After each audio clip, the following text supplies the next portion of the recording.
time. Hi, good evening. It's a great pleasure to share this evening with you.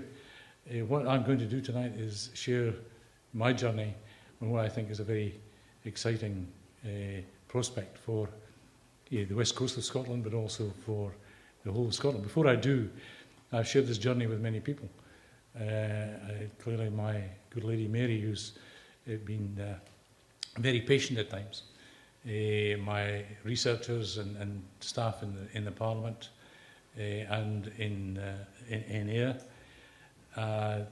the press, who've been very supportive, and others, and they all know who they are, who have provided me with support and advice and information. And latterly, more recently, of course, that great Scot, Jim Sillars, who has been untiring, and not just on this issue, but on many issues, and has played such a key role in the independence debate over the last few weeks and months. Anyway, to the journey. It started some 3 years ago when I was canvassing in the constituency on Prestwick Main Street. And as you do as a candidate, you try and encourage conversations with the locals to determine what their issues are and so on. And I came upon this gentleman who was standing outside the Burns Bar in Prestwick. And before I could really engage him in the election issues, he said, what are you going to do about all the oil and gas in the Clyde? Now, we talked about it for a bit. I had been, he mentioned it was in the early 1980s that that he'd been employed as a drilling engineer, had met a local girl, got married, bought a house, and then after a couple of years, the whole scene stopped. And so we talked about that for a bit, but with the many things going on, I kind of put it at the back of my mind. Until one day I was talking to a senior official in one of the councils in the south of Scotland, which I represent, and we were talking about jobs and economic development. And somewhat half-heartedly I said, well, it'll be fine when we discover all the oil and gas in the Clyde. And whereupon he said, I remember that. He said, I was a schoolboy at Ayr Academy, and I remember the rigs it's just south of Annan and near Sandy Point, and there were 2 rigs. So I started to dig and try and find some information, and I pulled a council report of 1999 from Dumfries and Galloway, which alluded to the oil potential of the Firth of Clyde, south of the Firth of Clyde, and the Atlantic margins.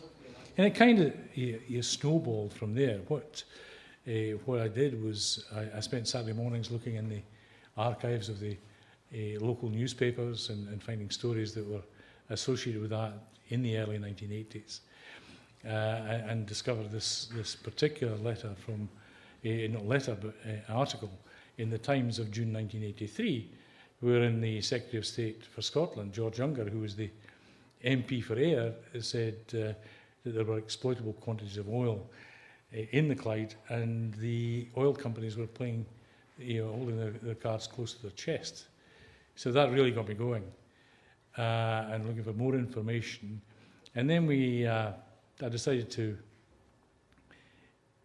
expand the story by sharing it with local newspapers in Ayrshire and in Argyll.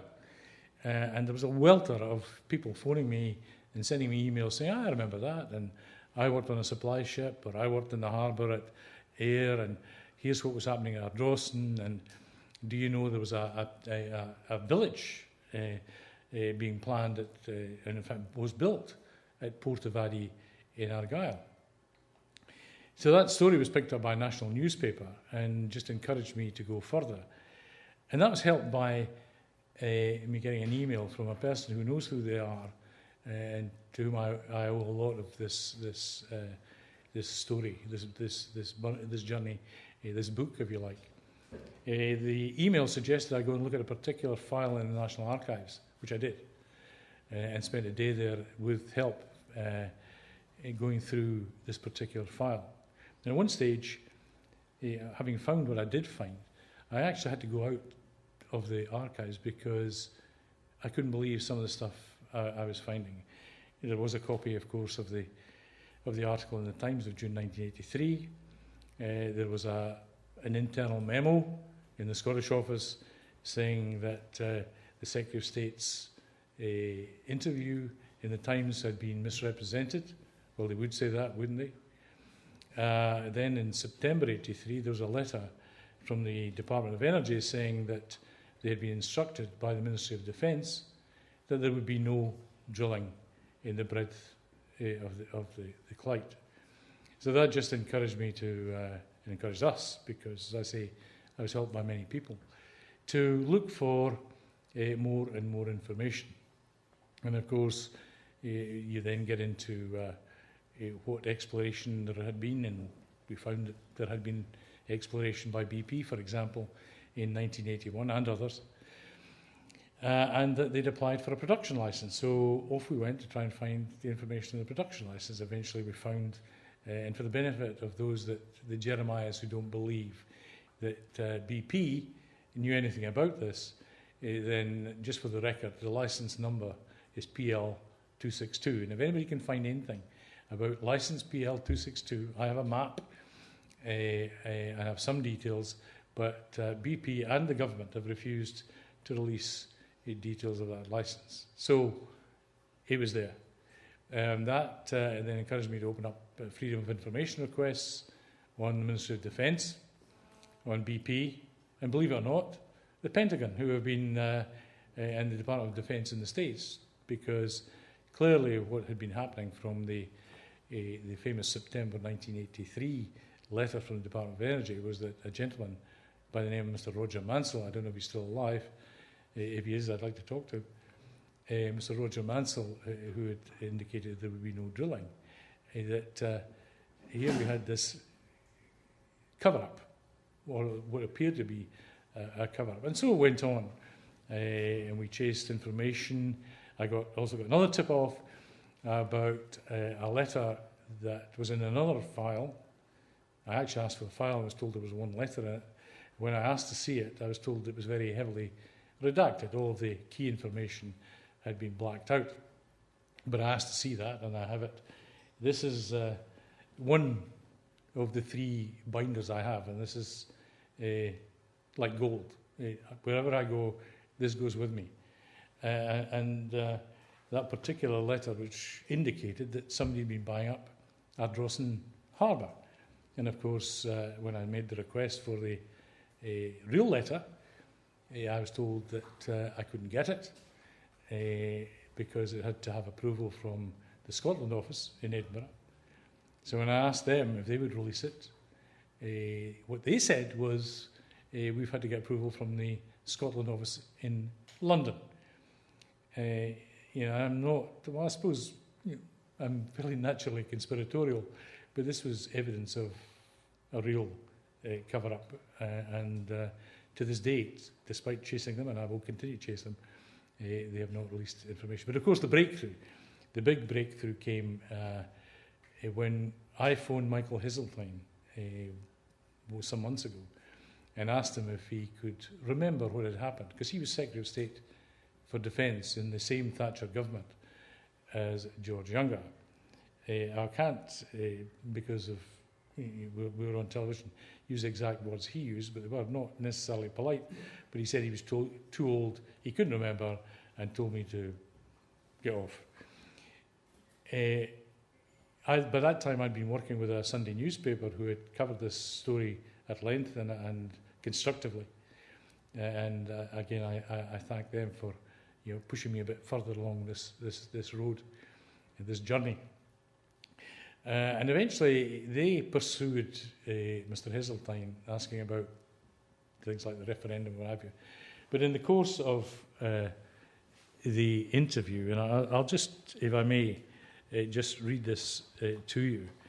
In the course of the interview with Mr. Heseltine, the question was asked of him, and this really is the thing that underlined the work that had gone into this for 3 years. The question was put to him about the MOD and the exploitation of oil in the Clyde. And I'll just, if I may, read some of the questions that were put to him at the time. And this is in an email in 25th of June this year. First question was, Mr. Heseltine, you were Defence Secretary at the time the Ministry of Defence blocked the exploitation of oil off the west coast of Scotland, right? Heseltine's reply is, did we? Second question is, you didn't know anything about that decision. His answer is, what did we do? Next question from the paper, the reporter, was, there's oil off the west coast of Scotland. Various oil companies wanted to exploit that, but the Ministry of Defence blocked it on the basis there were nuclear submarines in the area. And here is the coup de grace. Heseltine said, of course, I do remember that. For the benefit of the doubters, he said, of course, I do remember that. And when he was asked, was that a wise decision politically, he said, that's not the right question. The question is whether it was right for strategic or defence reasons. The implication of your question is that, briefed as I would be on Britain's national security issues, someone should have said, yes, but the politics of this are unattractive. The politics of this are unattractive. So you override the strategic defence interests of Britain, and wait for this, for the sake of some poll in a local community council. You've got the wrong Secretary of State. Well, at that time, we actually did have the wrong Secretary of State and the wrong government, because what has happened is we've lost the opportunity, in my book, to develop all of the opportunities and develop the skills and the jobs in the west of Scotland, not just in Ayrshire, but in Inverclyde. And we know what's happened to the shipbuilding. Can you imagine what would have happened with oil rig development, with supply ships, supply chain? It may not have been in Aberdeen, but it certainly would have changed the face of the west and the southwest of Scotland. And so while we have been denied that, we've been asked to spend a fortune on the maintenance of nuclear submarines in Faslane and their passage through the Firth of Clyde. Of course, since then, we've had the development around the Clare Ridge field west of Shetland, which is supposed to be a monster field, and of course which the current Prime Minister visited secretly, without journalists, in July. And we've also heard of great opportunities in the west of Hebrides and all the way down the west coast of Scotland. I was in Ireland talking at the Oil and Gas Summit the Irish government had set up, and met developers there. One company that had been working off Rathlin Island, which is just a few miles south of Kintyre, had finished its exploration and reckons there might be 530 million barrels of oil in that particular area. And they have the same geological setup as the rest of Scotland. And it's not just the Clyde, it goes across some of the central belt. So we are where we are. Having been denied, as I say, that economic development, the jobs, families losing young people who have gone to work in London, for example, or abroad, that we might have retained. I'm not suggesting that people should always stay at home, but it certainly has riven some families in the past 30 years. I'm encouraged that the government, our government, has now set up a working group to look at the oil opportunities in the Firth of Clyde, in the Solway Firth, in the Atlantic margins, and in the west of Hebrides. And that is one of the reasons when people, particularly in the UK government, say that oil is declining, the answer to them is, you're talking nonsense. It's been a great pleasure sharing my journey with you. I'm not sure it's at its end yet, but I hope to share the further adventure with you over the coming months and years.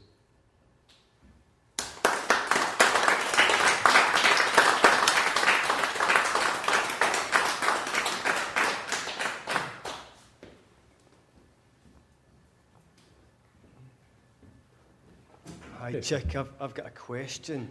Good. How much does the leadership, the SNP, know about your story? I've always wondered about that. They must know some. Well, I think they do, but I mean, they look at the wider picture. I mean, the North Sea clearly is very, very, very important. But those of you who saw the interview last night on television with the First Minister, he actually mentioned this whole aspect of oil opportunities. He didn't go into detail that I've just gone into, but oil opportunities in the West Coast being denied because of Ministry of Defence activities. So yes, they know of it, and they've been very supportive and very encouraging in terms of making sure that I keep them appraised of what I found out. And of course, it's now gone beyond my just my remit, and the working group that they've set up is an indication how much they know of the events of the last 3 years. Chic, may I ask a question? Yes. Do you have any details of this Clare field? Roughly how much is there? Well, yeah, there's supposed to be 8 billion barrels of oil. The interesting thing about Clare, I mean, and again, you've got to get away from. I mean, sometimes I sit and think, are you being too conspiratorial? But then you get evidence that says, no, you're not. The Clare Ridge is supposed to be a monster field with 8 billion barrels of oil. And it's quite instructive listening to Mr. Dudley of the BP yesterday, because when the Prime Minister was up here in July at the Commonwealth Games, he made a secret visit to Clare Ridge. And just before that, and I've talked to two of the workers, clearly I can't share their names, who all the workers were asked to go home on full pay until the end of September. Now again, is that a conspiracy? It's a funny thing to do when you're developing oil and they're moving technicians and experts. Again, I've talked to an expert in geology who has been involved in that. Also, they've invested millions in the development. I'm not sure if it's an oil rig, but certainly technical equipment in Korea, I believe. So, I think Mr. Dudley yesterday was being less than forthcoming about what was actually going on. I do know in round 27, for example, the licences that were issued in October, I think October 2013, the Parkmead Group applied for a licence to explore about 150 kilometres off Tyree. Now, the technology that we have today allows them to do that because of the deep sea drilling technology. So, Clare Ridge, not my words, has been declared a monster field. It's also interesting, again, adding note to the conspiracy, but the fact that the Secretary of State for Scotland, Alistair Carmichael, on this visit by Mr. Cameron, which, by the way, did not attract the attention of any journalists. The information I had was, and I have, is that the reason there were no journalists with Mr. Cameron was that Downing Street couldn't get the paperwork done in time. Now, God help us if we get involved in any conflict or what have you, if the centre of government can't get paperwork done in time.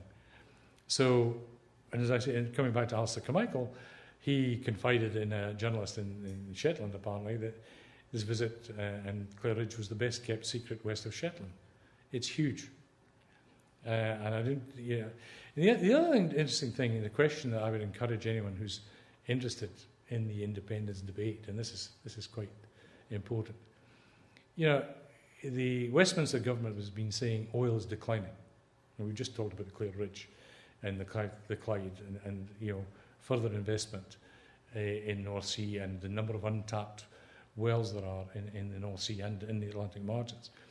So, but they keep saying oil is declining. Now, in the unlikely event of a no vote, then we'd have a continuing UK government. So, but oil, if it's declining for the Scottish government, must be declining for a UK government. So in 2012, the UK borrowed £120 billion, UK government. If we hadn't had Scottish offshore oil, they would have had to borrow £131.5 billion, adding to what will be £1.57 trillion of debt by 2017. So if oil's declining, they've got a debt of 1.6 trillion. They have a duty, I think, to tell, if they wish to, operate as better together and tell the nation what they're offering, they have to tell us how they're going to pay off that debt. Is it going to be higher taxes? Is it going to be deeper cuts? Well, we know it's going to be, there are going to be deeper cuts because we've been told of £25 billion of cuts a year that are coming. Or are we going to do, as Mr. Brown did in 1997, sell off the rest of our gold reserves? So they have to tell us. They don't tell us because they know oil is not declining and they know they require oil to buttress some of the challenges that they face in paying off that debt. Chic, have you heard of the Lancaster field, which is I've just heard of it. adjacent? I don't have any detail about it. Just adjacent to the Clare, and it has approximately 1.8 billion barrels of oil. Yeah, that doesn't surprise me. I mean, that's good information. It was the 26th of June this year right. that they plugged and abandoned it. Well, I mean, clearly there are investment limitations. You can't expect them. Yeah, but I just wish there'd be a lot more truth as to what is going on. And I would say to Mr. Dudley, you do what you're good at, and leave the politicians to do what they're supposedly good at. You develop oil, and leave the argument about that to the politicians. Of course, he won't, because the encouragement is to do otherwise. 8 million or 8 billion? 8 billion. 8 million. 8 billion. 8 billion. Yeah. A monster field. I've got a question again. It's about the media. Yeah. How complicit have the media been in keeping all this quiet, or is it just poor journalism, or is it editorial, filtering through the editorial that we're not allowed to mention this? Again, conspiratorial stuff. Well, Oops. I don't know if that obviously was a very dangerous question. It was a very dangerous question. I think that clearly when I discussed this with the media, they've been more than willing to discuss it. I also think sometimes they're a bit parochial, that if one paper produces the story, then the others say, well, they've got the story. Clearly this information has been out there if somebody had looked for it, and it wasn't all that difficult to find. Guys, I'm pretty disgusted by the media. It's pretty appalling, right? All this information, all this oil out there, and how quiet the media have been. I think it's appalling. Well, it is, but you never know what interests there are in terms of. Well, you do know what interests there are in terms of the UK government and exploiting, the resources that they have. Yeah. I worked in the city for a couple of years, and you can see in some cases where the money is being diverted to in terms of, the activities in the city, and they're not directly attributable, but it flows through. The bonuses, for example, that bankers have enjoyed and the banks have enjoyed. I also find it yesterday a bit paradoxical. They were taking lectures about Scottish independence from the banks, who were not exactly their husbandry of the country's or UK's finances over I don't know how many years, but it resulted in the crash in 2008. It's a bit paradoxical and questionable that they come and say, well, independence is not good for us, and by the way, they're not talking about moving. All this hysterics that coming to your previous question, all the hysterics in the media do not reflect the actual situation. That if you look at RBS today, are talking about for regulation purposes and maybe for some tax purposes, but we don't know what that's going to be until we have an independent Scottish government. They're not talking about moving jobs. Yeah. I mean, you wouldn't think the big crash that happened 5 years ago, that it was the worst that the UK's ever seen, had happened. It seems to have been written out of the, history books, because the media never, talk about that, obviously. Well, I mean, today, I won't say how it happened, but I managed to get into the Gordon Brown meeting in Kilmarnock. And you're right, there is a very selective rewriting of history, as if it was some sort of Scottish bank's fault. That's a load of rubbish. I mean, banks incur debts, incur liabilities and generate assets and income in the countries in which they operate. I mean, goodness sake, Royal Bank of Scotland, I checked this. Royal Bank of Scotland got about 420 subsidiaries throughout the world. Right? If one of them made a mistake, yes, Royal Bank would be responsible for it. But because the headquarters were here, to imagine that it was all Scotland's fault that RBS got into a problem it does not reflect how banks operate. Yeah. What is it? If all the debt that the RBS, right? The American covered them for the loss in America. They have to do that. And is it Barclays Correct. Bank had the highest? Was that not near $1 billion or something? Well, I mean, No, the thing is, 600. I sit on the Economy, Energy and Tourism Committee in the Parliament, which is a great privilege. I mean, I love it. I also sit in the Petitions Committee, which I love too. And we had Alistair Darling as a witness because we were doing a review of the economics of Scottish independence. And I actually asked them the question about Barclays Bank, because they were in trouble. They were in deep trouble. And they were saved by Qatari investors and American investors. So this business of, if the Scottish bank's default, it's up to the Scottish people. Well, Barclays Bank, which is a UK bank, primarily residing in England, was saved by Qataris and Americans. It's too simplistic for them to say, you're headquartered in Scotland, so you have to stand behind it. Yes, you do have a regulatory responsibility and a liability responsibility. But, RBS, 420 subsidiaries, of which we own 81%. Yeah, that's right. See the oil on the west coast, right? Yes. If that had been exploited, I mean, it's such Ayrshire such so many problems with unemployment, that could have brought us a huge amount of work there. Well, I mean, although I'm a Dundonian, have a particular persuasion and affection for Ayr and Ayrshire. One of the things that drove me on was my affinity for Prestwick Airport, for example, because I used to, when I was at Digital, I used to fly in and out of there with private jets to Geneva and to Shannon to do international business. Can you imagine, what would have happened to Prestwick Airport? I mean, if you look at the Dumfries and Galloway report in 1999, Prestwick was mentioned as a supply hub. Now, would it have been as big as Dice? I don't know. But the number of jobs that would have flowed from that. If you look at the harbours that we have and the ports, Ardrossan, Hunterston, where they built rigs, 3 rigs, Ayr, Troon, Campbellton. I mean, that whole area would have been vibrant with, and particularly with the engineering skills and manufacturing skills that Ayrshire has, and the great work that the Ayrshire colleges are now doing with engineering support and aero engineering support.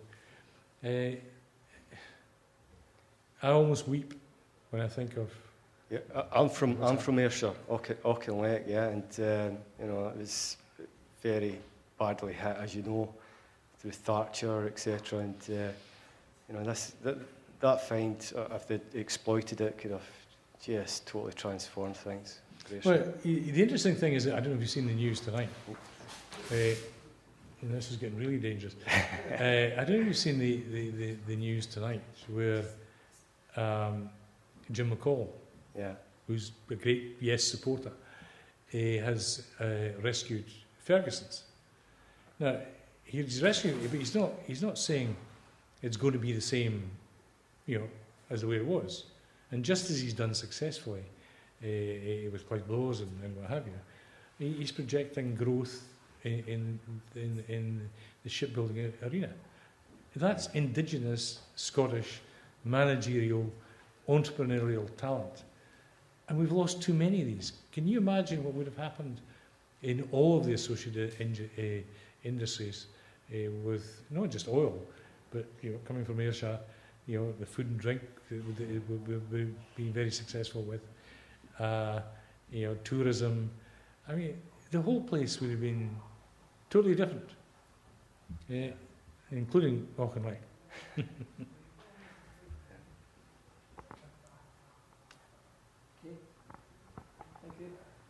Is that it? Thank you. Okay, thank you.